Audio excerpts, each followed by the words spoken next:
다음에는 이 국제 정치, 동북아 상황이 어떻게 변할까? 이 문제에 대해서 알아보겠습니다. 장성호 공국대 행정대학원장과 전화 연결됐습니다. 원장님 안녕하십니까? 네, 안녕하세요. 네, 시간 내주셔서 감사합니다. 네네.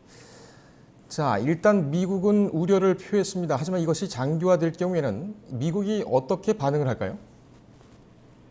미국은 세계의 어떤 여러 가지 정치, 경제를 주도하는 강력한 패권 국가 아니겠습니까?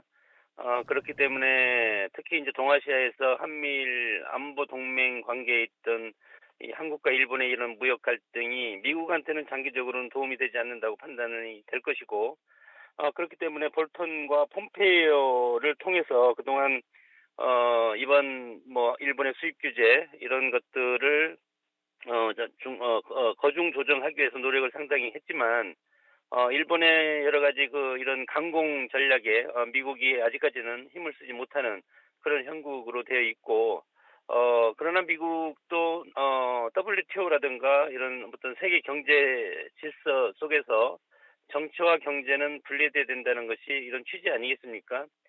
그렇기 때문에 어떻게 보면은 일정 부분 일본의 이런 행태는 정치적인 측면이 상당히 강한 것이 지금 내포되어 있기 때문에 이런 것들을 떼어내서 정치와 경제가 분리되는 그런 어떤 상황으로 유도하리라고 생각이 듭니다. 그렇군요.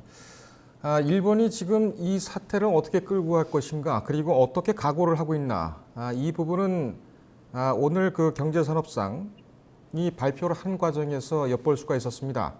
다시 네네. 말해서 우리는 미국의 눈치를 볼 이유가 없다. 예. 이런 취지로 강하게 메시지를 던졌는데, 네. 종종과는 좀 다른 것 같습니다. 어떻게 보셨습니까?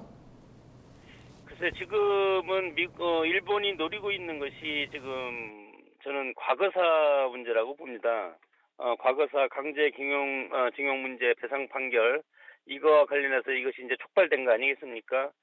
그렇기 때문에 일본이 처음에 이 수입 규제, 경제적인 카드를 꺼낸 것은 정치적인 측면에서 과거사 문제를 돌파하기 위한 그런 것이고, 일본이 결국은 이것은 이제 자원 무기화의 측면으로 이런 것들을 이제 동원한다고 보고, 과거에 2010년도에 중국이 히토류 수입 규제를 해서 일본이 상당히 큰 타격을 받고, 여기에 일본이 상당히 큰 여러 가지 정치적 경제적인 그런 교훈을 얻은 것이 있었는데, 이번에 이런 수출 규제도 마찬가지로 한국에 대해서 과거에 중국이 일본한테 한 것처럼 한국에 대해서 자원을 통한 한국의 어떤 정치 경제를 통제하고자 하는 그런 외교적인 압박 전술이라고 봅니다.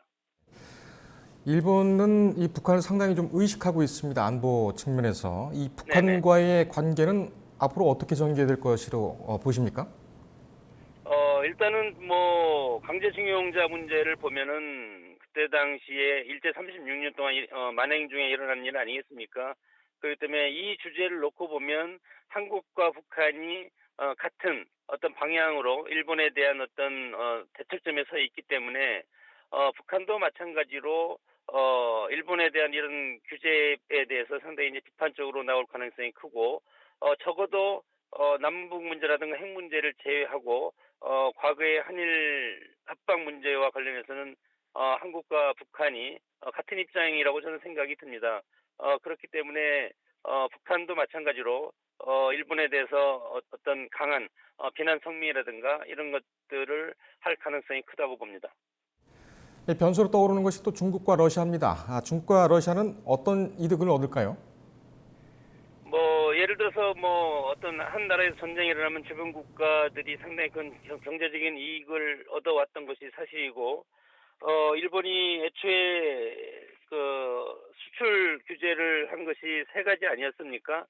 고순도 불화수소 에칭가스고, 그리고 폴리아미드, 그리고 리지스트, 이런 것들이 이제 1차 수입 규제 품목이었는데, 특히 러시아는 이 러시아 불화수소 에칭가스가 상당히 지금 생산량이 상당히 많지 않습니까?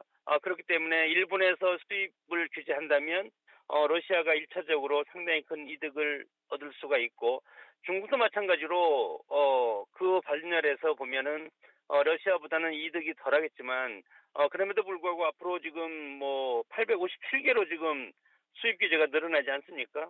이렇기 때문에 이것은 중국의 경제한테도 상당히 큰 호재가 될 가능성도 크다고 봅니다. 왜냐하면 우리가 단기일 내에 이것을 내수화에 성공할 수는 없는 것이기 때문에 이런 것들을 일정 부분 일본 주변 나라 특히 중국과 러시아한테 우리가 이것에 대한 여러 가지 협조를 구할 가능성이 크다고 보기 때문에 중국과 러시아가 이번 사태에 가장 큰 어떻게 보면은 이득을 볼 수 있는 그런 나라라고 생각이 듭니다.